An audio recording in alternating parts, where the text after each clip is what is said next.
সেই ভদ্রলোক একজনের নাম বোধহয় মিজান। তাকে বাধ্য করা হয়েছে হয়তো দেশ থেকে।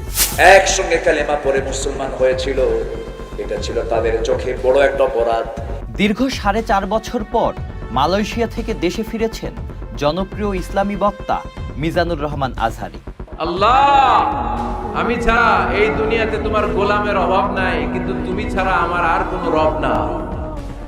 2020 সালে জনপ্রিয়তার তুঙ্গে থাকার সময় কেন দেশ ছাড়তে বাধ্য হয়েছিলেন আজহারী, এমন প্রশ্ন নেটিজেনদের। হঠাৎ করে তার দেশ ছাড়ার কারণ কি ছিল? এ প্রশ্নের কোনো সুনির্দিষ্ট জবাব পাওয়া যায়নি।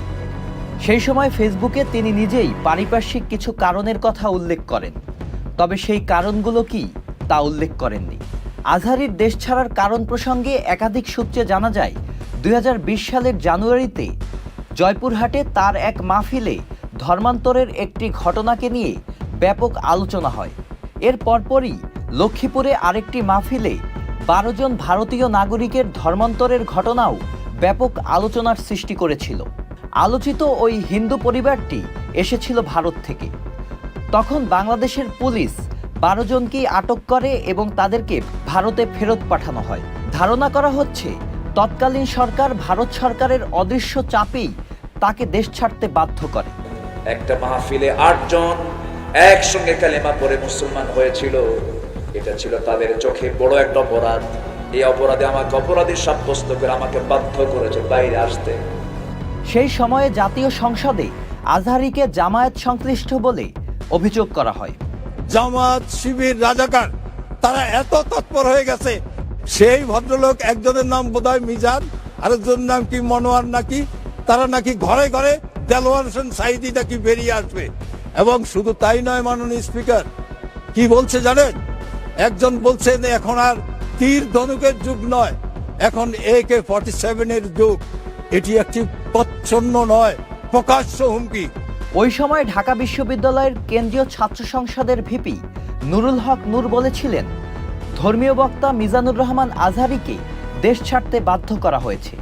ভিপি নূর নিজের ফেসবুক পেজে লাইভে এসে এ মন্তব্য করেছিলেন। 29 জানুয়ারি বিশেষ করে বিবিসির একটি নিউজ মারফত যেটা জানতে বললাম, যে তিনি স্ট্যাটাস দিয়েছেন এবং তার কাছের লোকজনও স্বীকার করেছে যে তিনি এই মুহূর্তে দেশে নাই, তিনি দেশ ছেড়েছেন। তো সেখানে যেটা মানে নিউজটি যেভাবে করেছে সেটির পর্যালোচনা করলে যেটা আমার কাছে মনে হয় বা আমি যেটা বুঝতে পেরেছি যে তাকে বাধ্য করা হয়েছে হয়তো দেশ থেকে।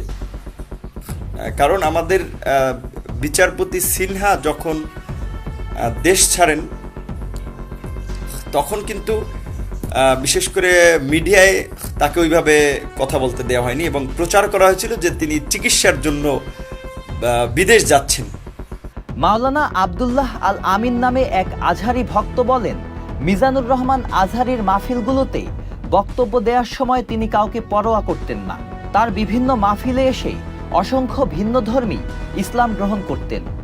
ধারণা করা হয় এটাই ছিল তার দেশ ছাড়তে বাধ্য হওয়ার অন্যতম কারণ।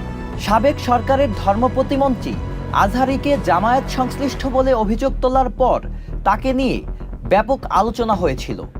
সে সময় মিজানুর রহমান আজহারীর এক আত্মীয় গণমাধ্যমকে জানিয়েছিলেন, সর্বশেষ 2টি মাহফিলে বাধার সম্মুখীন হয়েছিলেন আজহারী। ধৈর্য এমন একটা গাছ, যে গাছে সারা গায়ে কাটা, কিন্তু এর ফলটা বড় সুস্বাদু।